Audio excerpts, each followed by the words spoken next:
नमस्कार मेरे सभी प्यारे साथियों को और हार्दिक स्वागत है आपका एम स्टडी के यूट्यूब चैनल पर। The revolution of digital education में आपका स्वागत है। The revolution of digital education का मतलब है अभी दोहरी इसका ही चल रहा है डिजिटल एजुकेशन का। तो दोस्तों आज हम चर्चा करने वाले हैं महामारी रोग अधिनियम 1897 अर्थात 1897 में जो अधिनियम बनाया था उसके संशोधन पे बात करने वाले हैं। तो आज का जो टॉपिक है दोस्तों महामारी रोग अधिनियम जो कि 1897 के अंदर डेवलप किया गया था। इसकी हिस्ट्री बाद में देखेंगे, लेकिन इसके अंतर्गत जो संशोधन किए गए हैं उनके ऊपर अपन बात करेंगे। सबसे पहला यहाँ पर जो चर्चा का विषय बनता है वो एक क्वेश्चन के माध्यम से मैं शुरू करवाना चाहता हूँ आपको। तो क्वेश्चन ये है दोस्तों कि केंद्र सरकार ने देश भर में स्वास्थ्य कर्मियों पर हो रहे हमलों के मद्देनजर हाल ही में एक अध्यादेश जारी किया है, जिसके तहत अब दोषियों को कितने साल तक की सजा हो सकती है। इस अधिनियम के अंतर्गत वैसे तो दोस्तों 4 धाराएं हैं, लेकिन चारों धाराओं के अंतर्गत अलग अलग सजा का प्रावधान है, अलग अलग दंड है। अलग अलग दंड का मतलब आर्थिक दंड भी है और उसके साथ में आपको जेल की सजा भी काटनी पड़ सकती है। तो वो जेल की सजा अगर आप स्वास्थ्य कर्मियों पर या कोई भी प्रशासनिक अधिकारी पर महामारी के समय में कोई हमला करते हैं तो आपको 7 साल की सजा भुगतनी पड़ सकती है। यानी कि आपके दिमाग में रहना चाहिए कि 7 साल की सजा हो सकती है। अब अपन बात करते हैं दोस्तों कि इस संशोधन को किस प्रकार से अमल में लाया गया, इस संशोधन को किस प्रकार से लागू किया गया, इस संशोधन के मुख्य तथ्य क्या है, उन तथ्यों के बारे में हम चर्चा करने वाले हैं। इस संशोधन का इतिहास क्या है, उस इतिहास के बारे में भी बात करने वाले हैं। ये किसके द्वारा लागू किया गया, किसने इसको लागू किया, किस प्रकार लागू किया, क्या वजह हुई इसकी और इसके अंतर्गत कौन कौन सी बातें छुपी हुई है, उन सब बातों को अपन 1 बाय 1 इस वीडियो के माध्यम से देखने वाले हैं। एक तरफ से ये वीडियो मतलब प्री या मेन एग्जाम जो कि प्रशासनिक टाइप के होते हैं उनमें इस वीडियो से आपको छुपे हुए क्वेश्चन भी आप हल कर सकते हैं, तो ये बहुत ही सार्थक भी रहने वाला है। इस अधिनियम को के अंतर्गत संशोधन 22 अप्रैल 2020 को राष्ट्रपति जी रामनाथ कोविंद ने इस अध्यादेश पर हस्ताक्षर करते हुए अपनी मंजूरी दी। अब पहली बात तो ये आती है कि कोई भी अध्यादेश के अंतर्गत संशोधन जो होता है वो संसद के अंतर्गत होता है। अध्यादेश के अंतर्गत जब भी संशोधन होगा तो वो संसद के द्वारा ही होता है, लेकिन यहाँ पर सिर्फ राष्ट्रपति ने हस्ताक्षर करके उसको मंजूरी दे दी। इसकी खास वजह क्या रही उसके बारे में भी चर्चा करेंगे। संविधान, अपने भारतीय संविधान के अंतर्गत अनुच्छेद 123 एक ऐसा अनुच्छेद बनाया गया है जिसके तहत भारत के राष्ट्रपति को संसद के सत्र में न होने की स्थिति में एक अध्यादेश जारी करने की शक्ति प्रदान की गई है। और ये अपने भारतीय संविधान का कौन सा अनुच्छेद राष्ट्रपति को ये शक्ति प्रदान करता है जब वो संसद का सत्र लागू नहीं हो, ये प्रश्न भी यहां से बनता है।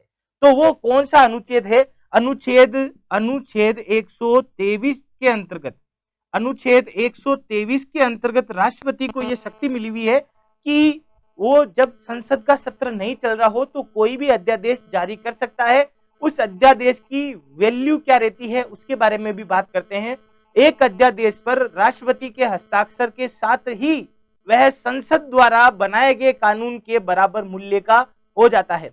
मतलब आप अगर कोई संसद के अंतर्गत कोई अध्यादेश जारी करें, जितना उसका मूल्य बराबर होता है उतना ही राष्ट्रपति के पास में एक ऐसी शक्ति है और वो शक्ति है अनुच्छेद 123 के अंतर्गत उसको मिलती है। और यही अभी करंट के अंतर्गत 22 अप्रैल 2020 को महामारी रोग अधिनियम 1897 में एक संशोधन किया गया जिस पर राष्ट्रपति रामनाथ कोविंद ने हस्ताक्षर करके उसको पारित किया।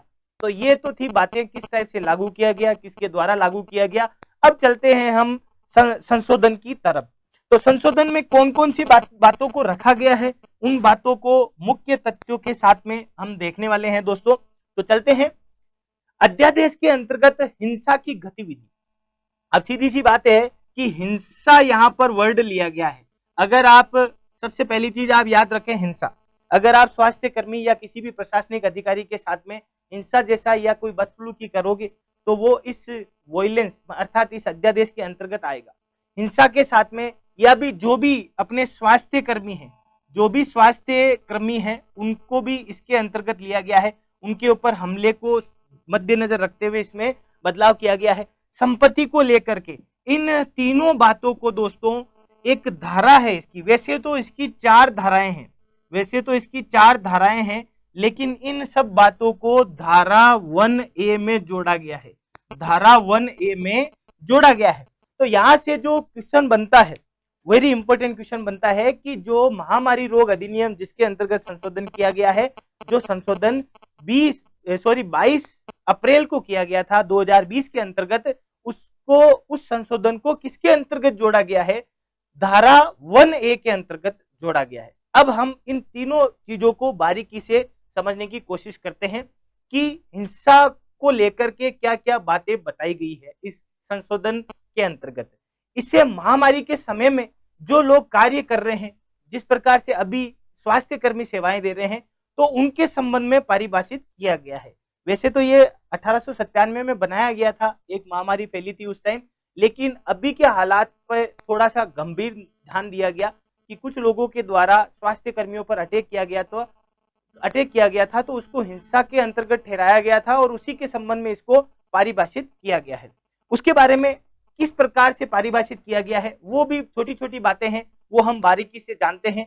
किस प्रकार से स्वास्थ्य कर्मियों को सुरक्षा प्रदान की गई है, इसके अंतर्गत स्वास्थ्य कर्मियों को तंग करने पर भी, उनको गाली गलौज या अपहानि करने पर, या उनको क्षति पहुंचाने पर, या अभित्रास करने पर, या जीवन पर खतरा पैदा करने वाली जो भी गतिविधि है, जिस प्रकार के कार्य हैं, वो सारे इसमें शामिल है, वो हिंसा के अंतर्गत है। आप गाली दो उनको, या उनको कोई क्षति पहुंचाओ, या किसी व्यक्ति के जीवन के अंतर्गत खतरा पैदा करे, वो सारे के सारे इस अध्यादेश के अंदर शामिल किए गए हैं, इस संशोधन के अंदर शामिल किए गए हैं। इसके अलावा स्वास्थ्य कर्मियों के कर्तव्य करते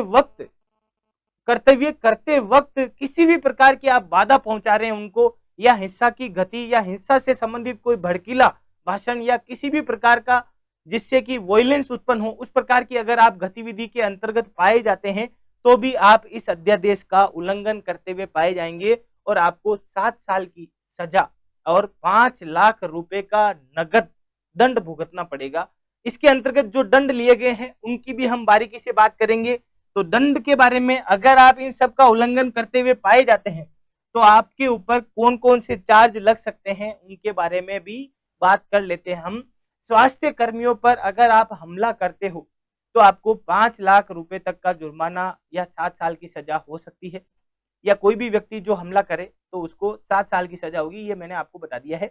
ऐसे मामलों की जांच वरिष्ठ इंस्पेक्टर के स्तर पर 30 दिनों के अंदर अंदर करने का, अर्थात 1 साल के अंतर्गत अदालत में भी इसकी सुनवाई पूरी करने का फैसला भी लिया गया है। कि कई बार क्या होता है कि मामले पेंडिंग चलते हैं, सालों साल तक चलते रहते हैं, गुनहगार को सजा नहीं मिल पाती, तो इस संशोधन के अंतर्गत ये कर दिया है कि जांच वरिष्ठ इंस्पेक्टर करेगा, 30 दिनों के अंदर अंदर उसको ट्रायल पे अपनी जो भी जांच है वो अदालत तक पहुंचानी पड़ेगी। कई बार ऐसा होता है कि किसी केस की जांच है वो सालों साल तक सबमिट नहीं होती, वो अटका हुआ ही रहता है, मतलब अदालत में ही नहीं जाता है, तो फिर उसको न्याय कैसे मिलेगा। तो सिर्फ इंस्पेक्टर को 30 दिनों का समय और न्यायाधीश को 1 साल का समय दिया गया है। तो यहाँ से ये भी क्वेश्चन बनता है, देखो ये तीनों लाइनों के क्वेश्चन ही बन रहे हैं कि स्वास्थ्य कर्मियों पर हमला करने वालों को 5 लाख रुपए इनाम और 7 साल की सजा। अब इनको अलग अलग एबीसीडी के रूप में भी बना सकता है, 5 लाख जुर्माना या 7 साल की सजा, या सी ऑप्शन कह दे कि ए और बी दोनों, मतलब 5 लाख रुपए भी और 7 साल की सजा भी भुगतनी पड़ेगी। अब यहाँ पर बीच में और लगाया मैंने, और मतलब दोनों ही लगेंगे, आपके 5 लाख रुपए भी लगेंगे और 7 साल की सजा भी होगी। और इंस्पेक्टर को कितने दिनों में ये जांच जमा करवानी पड़ती है, तो वो 30 दिनों के अंतर्गत। अदालत को इसके ऊपर सुनवाई कितने दिनों के अंतर्गत पूरी करनी होती है, तो वो 1 साल के अंतर्गत पूरी करनी होती है। इस संशोधन अध्यादेश में स्वास्थ्य कर्मियों पर हमला गैर जमानती अपराध की श्रेणी के अंतर्गत आएगा। गैर जमानती मतलब उस जो भी हमलावर है उसकी जमानत बिल्कुल भी नहीं की जाएगी, यानी कि थाने के अंतर्गत आप जमानत की अपील भी नहीं कर सकते हैं। तो ये बातें थी इस अध्यादेश के अंतर्गत। वापिस से एक बार छोटी छोटी बातें मैं रिवाइज करवा देता हूं। 123 अनुच्छेद के अंतर्गत तो राष्ट्रपति जी ने इसे लागू किया क्योंकि संसद का सत्र नहीं चल रहा था। दूसरी बात है कि हिंसा को और क्षति पहुंचाने वाली चीजों को इसमें ज्यादा महत्व दिया गया है, जिसके अंतर्गत स्वास्थ्य कर्मी है या जो भी प्रशासनिक अधिकारी है जो इस महामारी की बचाव की गतिविधियों में लगे हुए हैं, उन पर अगर आप हमला करते हो या किसी भी प्रकार की क्षति पहुंचाते हो या मान अपमान हानि या जीवन खतरे में पड़े, इस टाइप की आप कोई गतिविधि करते हैं तो आपको इस सजा का भागीदार बनना पड़ेगा। 5 लाख रुपए और 5 लाख रुपए और 7 साल की सजा और 30 दिन के अंदर आपकी जांच होकर के 1 साल के अंदर आपको फैसला सुना दिया जाएगा, जमानत भी नहीं होगी। अब अपन बात करते हैं इसके इतिहास की। अब देखिए दोस्तों, यहाँ पर एक चीज और है बड़ी ही इंपॉर्टेंट, और वो इंपॉर्टेंट चीज है 123 साल तो पुराना है ये, 123 साल तो पुराना है और 123 अनुच्छेद के अंतर्गत ही इसे राष्ट्रपति जी ने लागू किया गया। तो ये 123 आपके बड़ा काम में आने वाला है। महामारी अधिनियम आज से 123 साल पहले बनाया गया था 1897 के अंतर्गत, जिसे अंग्रेजों के जमाने में लागू किया गया था। क्यों किया गया था? क्योंकि बम्बई स्टेट हुआ करता था, उसके अंतर्गत बुबोनिक प्लेग नाम की महामारी ने रूप लिया था और इस अधिनियम में सिर्फ 4 धाराएं हैं, ये मैं पहले भी बता चुका हूं। वैसे महामारी ये जो अभी अपना जो भी संशोधन है महामारी का, जो महामारी से संबंधित जो भी चीजें हैं वो स्टेट पहले ही लगा सकता है, और जैसा कि भारत के अंतर्गत मार्च में ही लग गया था। तो इस अधिनियम के अंतर्गत आता क्या है, एक्ट के अंतर्गत आता क्या है, उसके बारे में बात करते हैं। इस अधिनियम का उपयोग उस समय किया जाता है जब किसी भी राज्य में या केंद्र सरकार को इस बात का विश्वास हो जाए कि राज्य में कोई बड़ा संकट आने वाला है या कोई किसी भी प्रकार की महामारी आने वाली है या खतरनाक बीमारी राज्य को या देश के अंतर्गत प्रवेश कर चुकी है, तो समस्त नागरिकों में फैल सकती है और उनकी सुरक्षा की जिम्मेवारी सरकार की होती है। तो ऐसी स्थिति में केंद्र और राज्य दोनों मिलकर इस अधिनियम के प्रावधानों को लागू कर सकते हैं, जैसा कि ये लागू कर दिया गया था मार्च महीने के अंतर्गत ही, क्योंकि उसी समय लॉकडाउन चर्चा में आया था और उसी समय हमें बताया गया था कि महामारी है, WHO ने इसे महामारी, जो अभी करंटली चल रही है बीमारी, उसको WHO ने महामारी घोषित किया गया था उसके द्वारा। तो मार्च में ही ये अधिनियम लागू कर दिया था। अब इसकी और भी गहरी छुपी हुई बातें हैं, उनके बारे में जानते हैं। अभी जो करंटली महामारी चल रही है उससे निपटने के लिए केंद्र सरकार ने राज्यों और केंद्र शासित को कानून के 2 खंड लागू करने के निर्देश दिए। ये मार्च महीने के अंतर्गत दिए गए थे। अधिनियम लागू होने के बाद में सरकारी आदेश की अवहेलना अपराध है। अब इस अपराध के अंतर्गत आपको अलग अलग श्रेणी की सजा भुगतनी पड़ेगी, या जो भी इस अपराध के अंतर्गत पाया जाएगा उसको। लॉकडाउन का उल्लंघन करने वालों पर इस अधिनियम के तहत कार्रवाई हो सकती है। इसमें आईपीसी की धारा 188, अब देखो 188 और 123 आपको याद रखने हैं। तो आईपीसी की धारा है 188, उसके तहत सजा का प्रावधान है।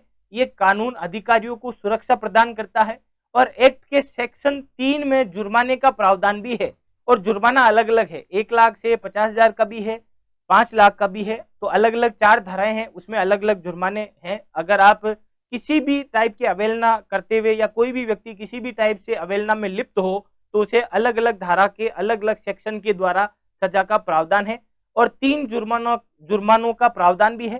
सरकारी आदेश नहीं मानना भी एक प्रकार का अपराध है, उस पर सरकारी आदेश नहीं मानने वाले व्यक्ति पर अलग टाइप का जुर्माना लागू होता है। और यहाँ पर 6 साल तक की सजा और जुर्माना भी 6 माह तक की सजा और जुर्माना भी लगाया जा सकता है। तो ये सारी बातें अपन ने महामारी रोग अधिनियम 1897 को बहुत ही बारीकी से देखा। उसके अंतर्गत जो संशोधन हुआ था उसको भी हमने बहुत बारीकी से देखा, और इस पूरे की पूरे वीडियो की पीडीएफ भी अवेलेबल है दोस्तों, जो आपको डिस्क्रिप्शन लिंक में अवेलेबल होने वाली है। डिस्क्रिप्शन लिंक में जाकर के आप डाउनलोड पीडीएफ पे क्लिक करके ये पूरे नोट्स आप वहां से डाउनलोड कर सकते हैं अपने फोन में। आशा करता हूं कि मेरे द्वारा दी गई जानकारी आपको आगे आने वाले एग्जाम में जरूर सफलता दिलाएगी। इसी आशा के साथ में आप सब लोग स्वस्थ रहें और बड़े ही आनंद के साथ में इन दिनों को गुजारें अपने परिवार के साथ में। ऐसी आशा के साथ में आप सभी का तहे दिल से धन्यवाद। और अगर आप चैनल पर पहली बार हैं तो अपने चैनल को सब्सक्राइब जरूर करें, वीडियो को लाइक करें और अच्छा लगे तो दोस्तों कमेंट भी करें। नमस्कार।